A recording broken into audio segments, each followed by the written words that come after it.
Assalamualaikum warahmatullahi wabarakatuh. Alhamdulillahi rabbil alamin wa kafa, tsumma sholatu wassalamu ala asyrafil anbiya'i wal mursalin sayyidina wa maulana Muhammadin al-Mustafa wa ala alihi wa sahbihi ahli sidqi wal wafa. Qala Allah ta'ala fil Qur'anil 'azim, a'udzu billahi minasy syaithanir rajim. Bismillahirrahmanirrahim. Wal ya'fu wal yasfahu, ala tuhibbuna an yaghfirallahu lakum wallahu ghafurur rahim. Wa qala an-nabiy sallallahu alaihi wasallam, kullu bani adama khata'un wa khairul khata'in at-tawwabun. Wa qala aidan, al-insanu makhalul khata' wan nisyan. Sadaqallahul azim wa sadaqa rasuluhul karim, amma ba'd. Anak-anak semua, dari kelas 1 sampai kelas 6 SD Islam Al-Madinah Semarang yang Bapak banggakan, Alhamdulillahirabbil alamin, pada kesempatan ini kita masih diberikan kesehatan, masih diberikan kekuatan, masih diberikan kenikmatan, terlebih lagi nikmatul Allah, nikmat iman wal Islam. Amin Allahumma amin. Salawat serta salam tentunya tidak lupa kita haturkan kepada Nabi junjungan kita, Nabi Agung Muhammad sallallahu alaihi wasallam, yaitu Nabi yang kita nanti syafaatnya mulai dari dunia sampai nanti di akhirat. Semoga kita semua diaku sebagai umatnya dan mendapatkan syafaatnya. Amin Allahumma amin. Anak-anak semua, tanpa terasa kita sudah memasuki akhir bulan Ramadan. Sebentar lagi Ramadan akan meninggalkan kita dan kita akan merayakan hari Lebaran, hari kemenangan. Nah, dalam Ramadan yang sudah sebentar lagi akan meninggalkan kita ini, mari kita buat hari-hari terakhir ini menjadi berkesan, menjadi kenangan terindah kita di bulan Ramadan, sehingga kita jadikan Ramadan tahun ini lebih baik daripada Ramadan di tahun lalu, dan semoga kita dapat bertemu lagi dengan Ramadan di tahun depan. Amin Allahumma amin. Nah semua, dalam menyambut hari raya Idul Fitri, hari raya Lebaran, tentu saja kita tidak terlepas dari tradisi adat kebiasaan mulai dari nenek moyang kita dulu, yaitu tradisi halal bihalal atau saling bermaaf-maafan. Bukanlah makan-makannya yang kita cari, bukanlah kumpul-kumpul, bukanlah bertemu dengan orangnya, akan tetapi yang kita nantikan adalah memaafkan, yang akan membuat kita kembali fitrah, kembali suci, kembali bersih sebagaimana bayi yang baru dilahirkan. Maka dari itu kita harus saling bermaaf-maafan tulus dari hati, bukan hanya di lisan, bukan hanya formalitas saja, bukan hanya basa-basi saja. Nah, maka dari itu kita harus melatih diri kita, melatih hati kita supaya mudah untuk memaafkan kesalahan orang lain, juga mudah untuk meminta maaf apabila kita yang berbuat salah. Anak-anak, memaafkan itu banyak sekali manfaatnya. Tentu itu adalah sikap terpuji, sikap yang diajarkan oleh Rasulullah Sallallahu Alaihi Wasallam. Dengan memaafkan maka hidup kita akan terasa ringan. Segala kebencian, amarah, dendam otomatis akan tersingkir apabila kita dapat memaafkan tulus dari hati. Kemudian maaf juga akan membuat kita maju. Kalau bahasanya sekarang, akan membuat hidup kita move on. Kalau kita nggak bisa memaafkan, maka kita nggak move on. Kita akan terjebak di masa lalu. Padahal kita hidup di masa kini dan menuju masa depan. Kalau kita tidak mau memaafkan, kita hanya akan menyimpan kebencian, amarah, dendam, dan kita hanya akan berputar di masa lalu. Maka dari itu maafkanlah. Tidak ada gunanya menyimpan kebencian, menyimpan amarah, menyimpan dendam. Memaafkan itu tidak harus melupakan.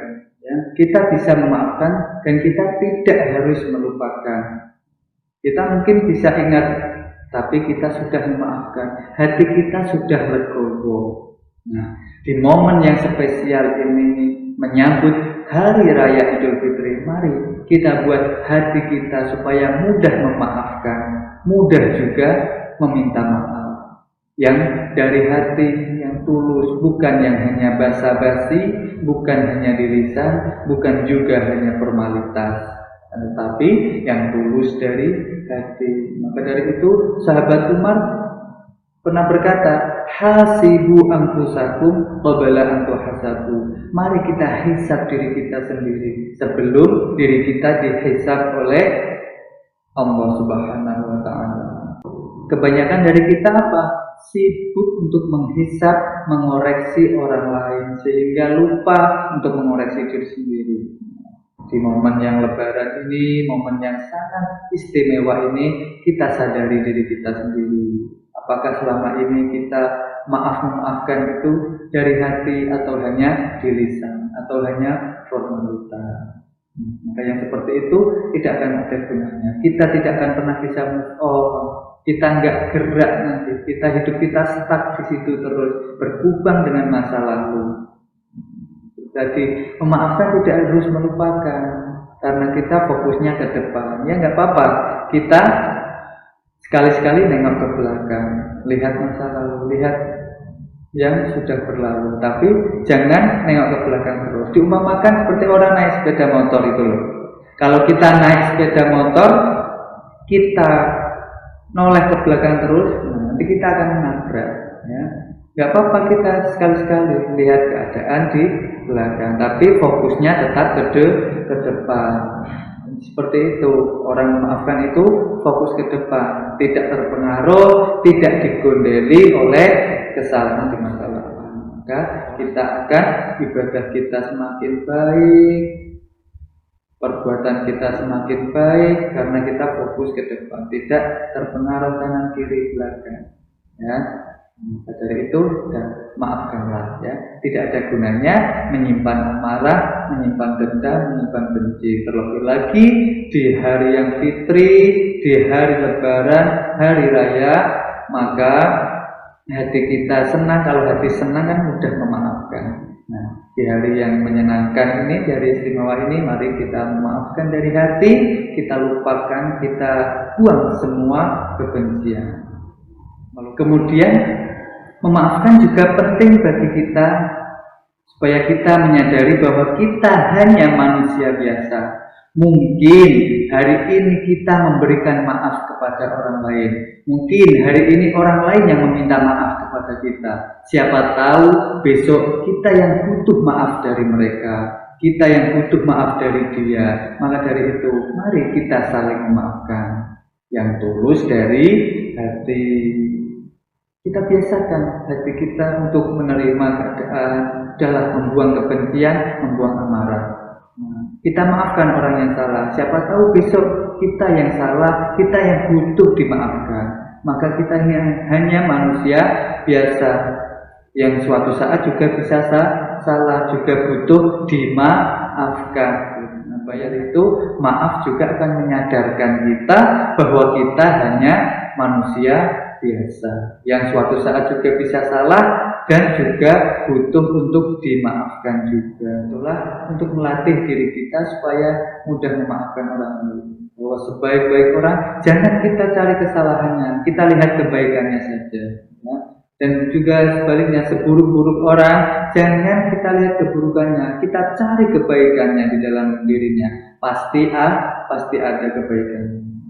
Dari itu kita lihat orang dengan sudut pandang husnudzon. Maka kalau kita husnudzon, kita akan mudah memaafkan. Kita juga akan mudah meminta maaf jika kita punya salah. Maka dari itu kita harus membuka hati kita, membuka lembaran baru terutama di hari Lebaran, hari Raya Idul Fitri, kita buka lembaran baru, kita buat hati kita ciptakan sendiri hati kita, hati yang pemaaf dan hati yang memaafkan. Demikian yang dapat Bapak sampaikan. Kurang lebihnya Bapak mohon maaf apabila ada benarnya, tentu itu dari Allah Subhanahu wa taala. Apabila ada salah dan kurangnya dari Bapak, itu adalah kebodohan kekurangan Bapak sendiri. Akhirul kalam, wallahu muwaffiq ila aqwamit thoriq. Wassalamualaikum warahmatullahi wabarakatuh.